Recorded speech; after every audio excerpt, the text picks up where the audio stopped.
Broadcasting from the business capital of the world, this is the Podcast Business News Network. And welcome back. I was just reading the reviews that she's gotten over the years in doing what she's doing. That is marrying couples in Hawaii, taking care of everything. You don't have to worry about anything. She even officiates the ceremony.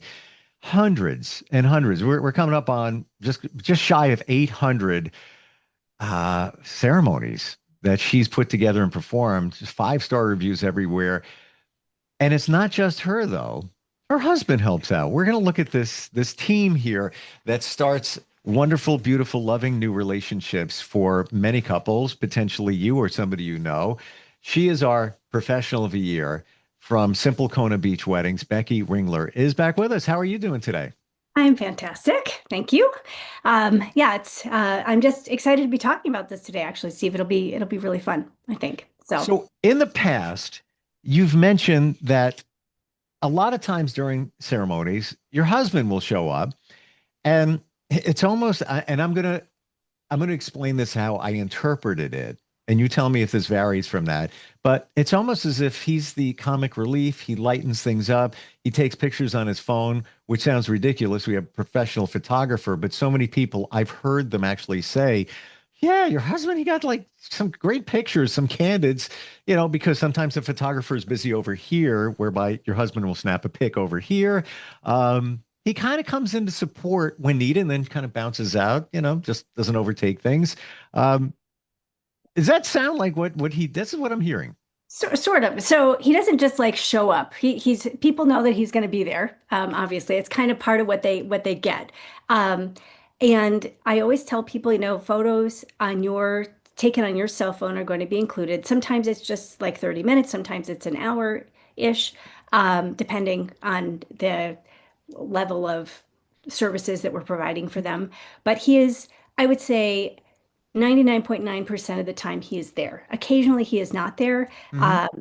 They say, hey, it's a small elopement, and maybe they have somebody who's going to take all the photos, and they're like, we don't need that. But most of the time he is there to do that. And all of my photographers know that.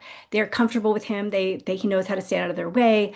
And he is really there. He is, however, like you say, he does provide, so a lot of times we arrive, right? And he is very friendly. I'm very friendly and warm, but he's a really good person. He chats everyone up.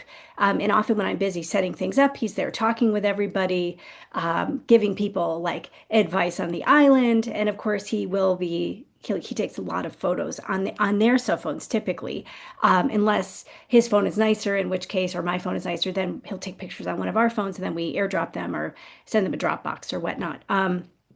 But yeah, I think, it's fun. We work really well together as a team because if I'm occupied, he's there taking care of things. And I've already gotten to know them, but they haven't met him usually until the day of. And so he gets to really know people. I would say also one of Matt's biggest fortes is that he likes to find, if it's a larger group, is there somebody who looks like they're not having a good time? Or are there some elderly people that maybe are getting forgotten or whatever? He will always make it his mission to make sure that person has a good time. He tries to get that like sullen teenager to smile and have a great time. And we've had couples say, oh my God, I haven't had so-and-so. Jimmy hasn't smiled in a photo in 5 years, and he'll get them to loosen up and be happy. Occasionally there's someone who's just kind of like the dud of the group that had to be invited. And then, there's no helping that person, and we're just like, whatever, that person is going to be that way. But for the most part, it's both of us do a really good job at that, but sometimes I'm occupied, obviously, doing other things during not only setting everything up, but of course then I'll be performing, and he can really take care of all of that stuff. So, yeah. I thank you for saying that part, because you're working on the logistics and all of that, where is his nickname Uncle Dude? Yeah.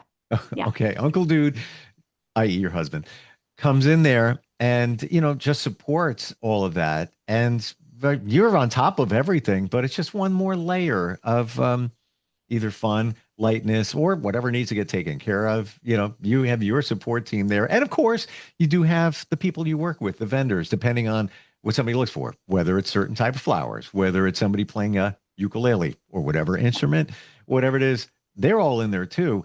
And I just want to add a side note here. That support staff is not just somebody you Google last minute. These are people you work with all the time, right? Yeah. Yeah. And like the flowers, I set up all the flowers. I gather them all. I bring them. I have a florist I work with. Sometimes I make the bouquets. Most of the time, if they're complicated, my florist makes the bouquets.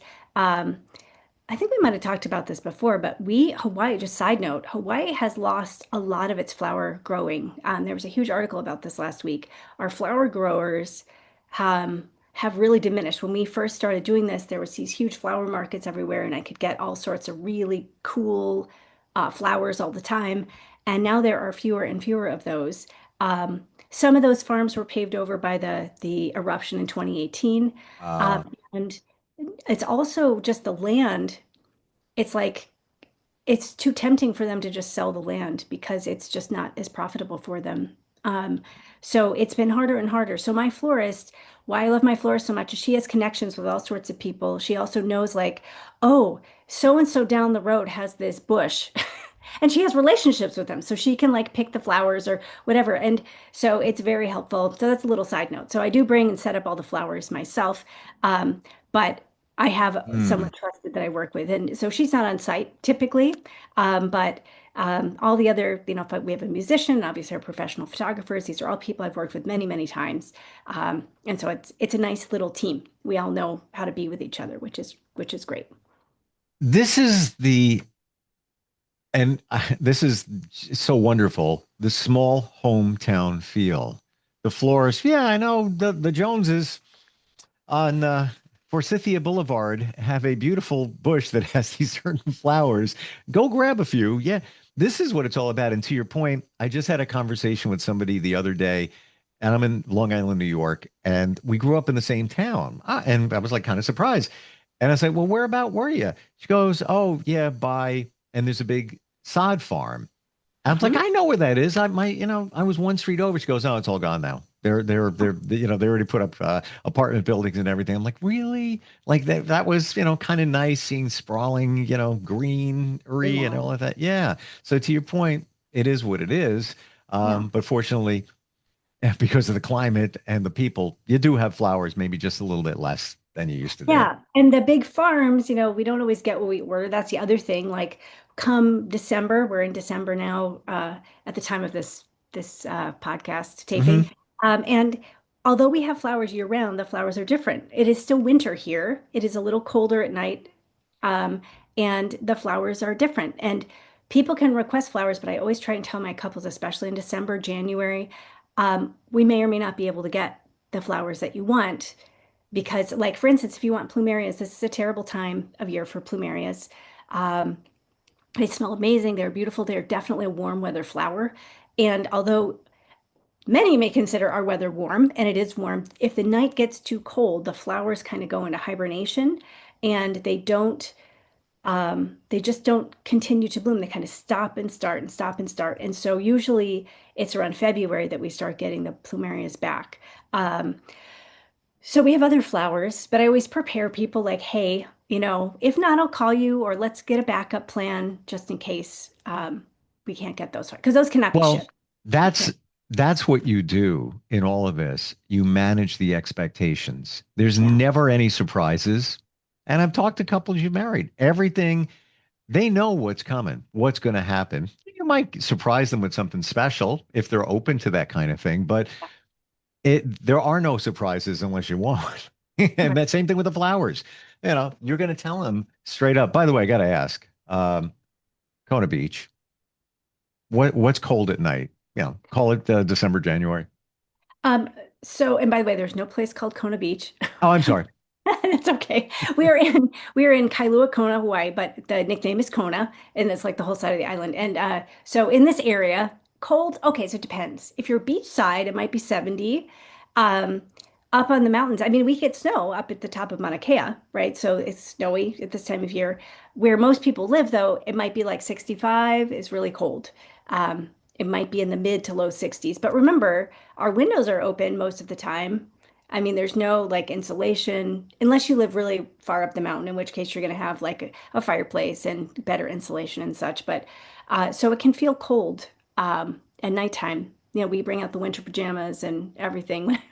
So I gotta ask this question, and this happened to me a couple of weeks ago. I was in Miami, and I was there during the cold snap, where it went from 86 daytime, 49 at night, Oh wow, and yeah, no, it was breezy too. yeah, that's But it cold. was a 1 day thing, and I happened to be there then. So I'm at a hotel and call up room service. I was like, "Yeah, can you come up here because the heat's not working?" He comes up. I'm like, "I'm setting on everything. It's not working." He goes, "Sir, we don't have heat here." Yeah, I'm like, "What?" So I asked, "Do you have heat there?" yeah. Oh no, we don't have heat No. here. I Okay. mean, not. I mean, we don't have any air.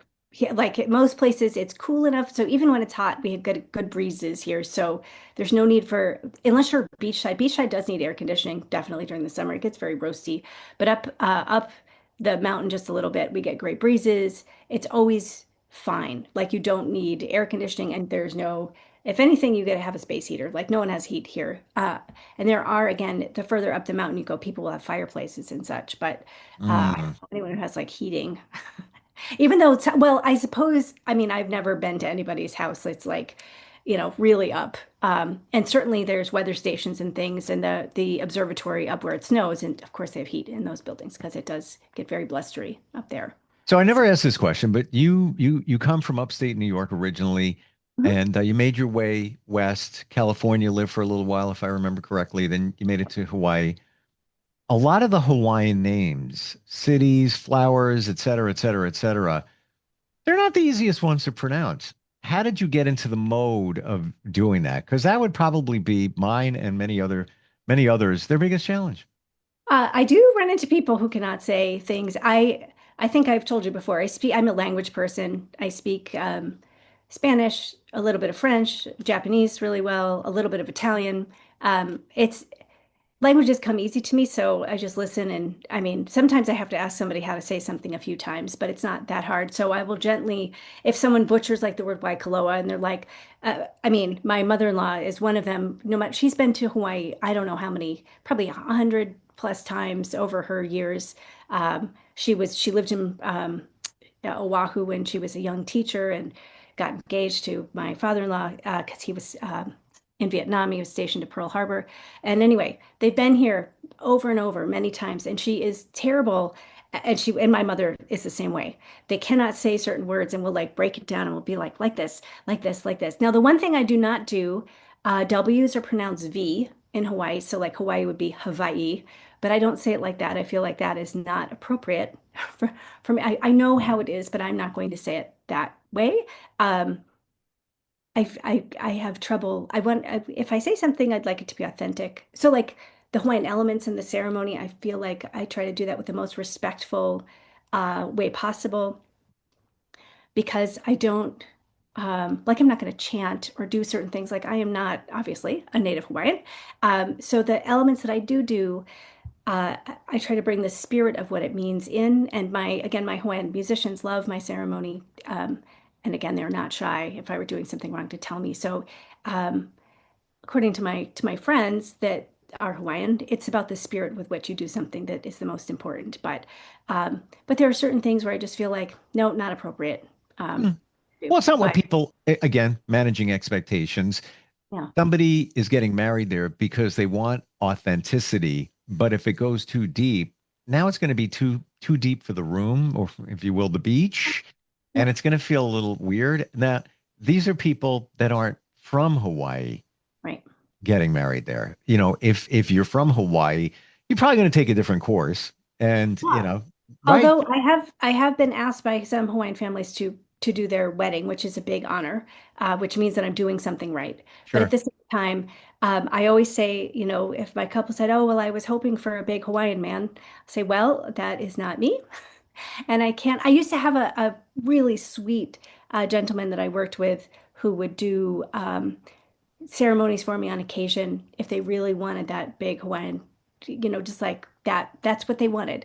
And he did pass away a few years ago, which is very sad because he was just a lovely human being. But I can certainly find people if that is something that they really want. Most of the time, though, um, they're like, and again, there's other people that will offer different things, right? It's a different type of things. But most of the time, the people that I get are very, very happy with the ceremony that I have. It has the Hawaiian elements, it has the things that they want, but it's just enough that I always tell them it's not kitschy, right? This is not about just doing something because you're supposed to, but because it means something. Um, and and yet also enough familiar things that they feel comfortable as well. So it's important, sort of that blend. I always feel like the right people find me and I find them. So I feel very Mm. happy.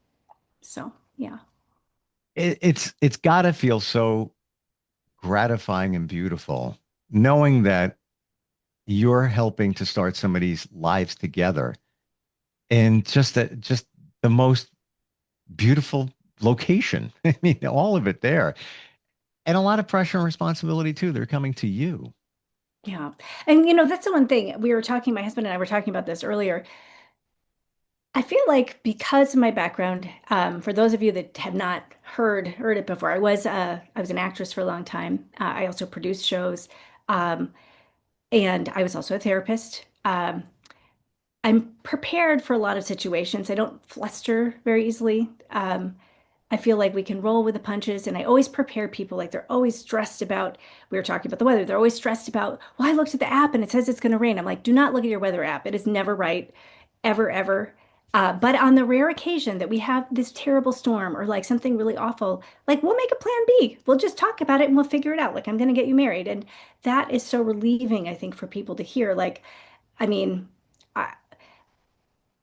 I know how nerve-wracking it can be to look at something and to be worried because you want a really nice day, you want the sunset, but we can't obviously control the weather.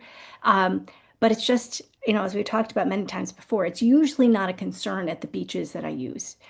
Like almost always they are nice. Almost always like around sunset too. They're just lovely. That is the reason why why there's like all the millionaires are fronting that beach property because it is gorgeous and it's a great weather pocket. But the main thing that I really try to instill is like, don't even worry about it. I got you. If you don't hear from me, the weather is fine. And just don't. And I can't tell you how many brides have said, it was pouring when I left my house, but I remembered you said, don't worry. If I haven't called you, it's fine. And look at it, it's beautiful here. Because I was like, so I'm not going to worry about it because Becky told me not to worry. And that is my ultimate goal is that they trust that I have them and it's going to be okay, no matter Yeah. what. So, You yeah, know, you've done almost 800. yeah, Like by now you should know what the weather is going to be like. And there's always that occasional storm that could roll through. You can't control that. But for the most part, that is part of the beauty of Hawaii, where the weather is pretty predictable. yeah.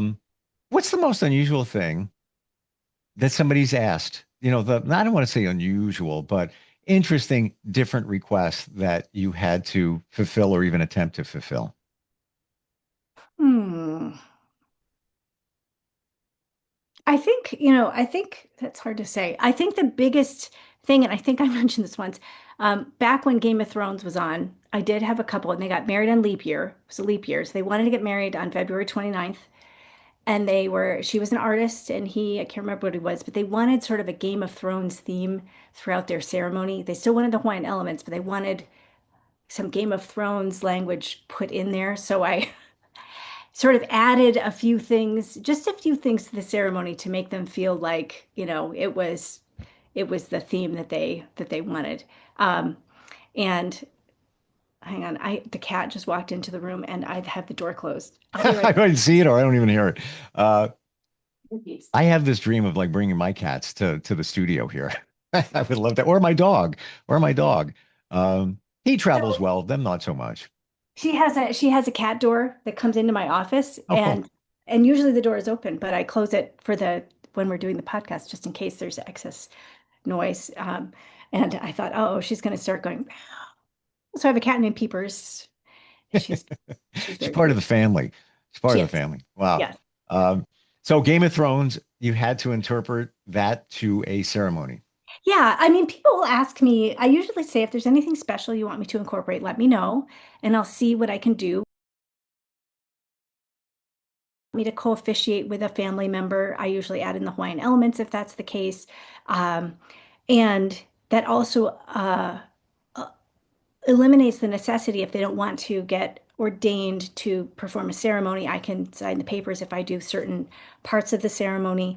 Um, And then there's certain, I don't think I've ever had to say no to someone about certain things, unless it's not allowed on the beach, right? So there's certain things that are just not allowed.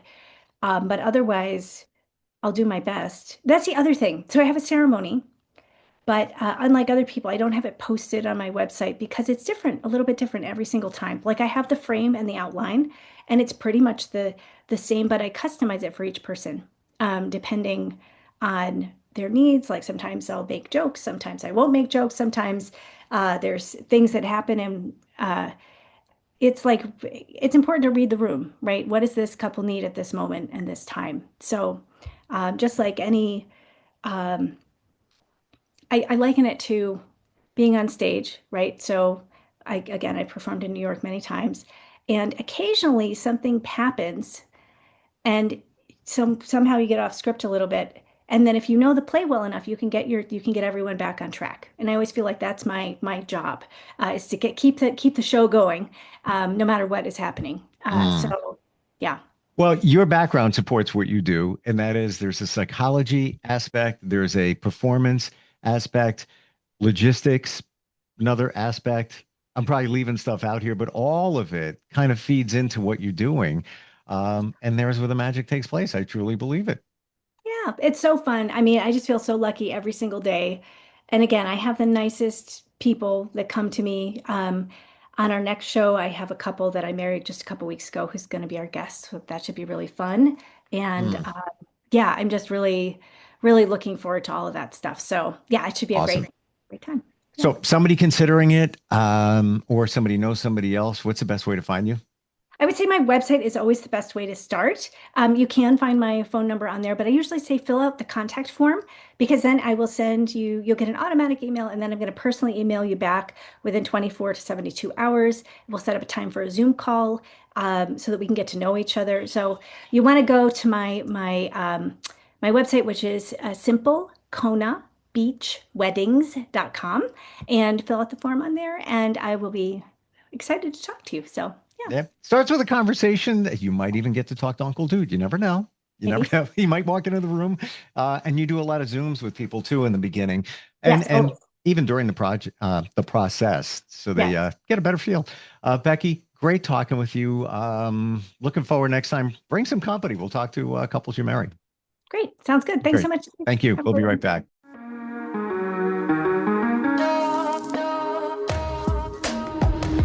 Broadcasting from the business capital of the world, this is the Podcast Business News Network.